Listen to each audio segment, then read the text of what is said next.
हो ऐका ना हो. काय हो गावात अक्षय बोंगळे कुठं राहते हो? स्वतः अक्षय भोंगळे उभा आहे तुमच्या समोर. गावात कसं काय मग तुमची परिस्थिती? पुऱ्या गावात सोन्याहून पिवळं फक्त आपलंय. चांगलं आहे की मग. घर बीर कसं आहे तुमचं? घर नाही आपल्याकडे, मग बंगले चार. चांगलं आहे ना मग तुमचं. विषय आहे का आपला? आपल्याकडं 2 स्कॉर्पिओ, 1 थार आहे. बरोबर. आणि मागच्या आहे ना आपल्याकडे 5 पाटील की आपल्याकडे होते आपल्या घरात. लय चांगलं आहे मग तुमचं तर. आपलं नादच नाही करायचं. पण तुम्ही गावला विचारायले?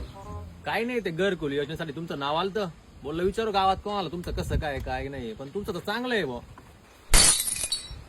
अहो मला आहे ना फेकायची सवय हो. माझं काही चांगलं नाही. अंडरपॅन्ट पण फाटेल आहे अहो. ते करा ना तेवढं घरकुलचं पाना आपलं. नाही, चांगलं आहे तुमचं. थार आहे विरे. कुठे गेला तुमच्या थार? अहो काही नाही असं पण तुम्ही थांबा ना. काय कुठं चाललंय तुम्ही? हो नाही नाही नाही. अहो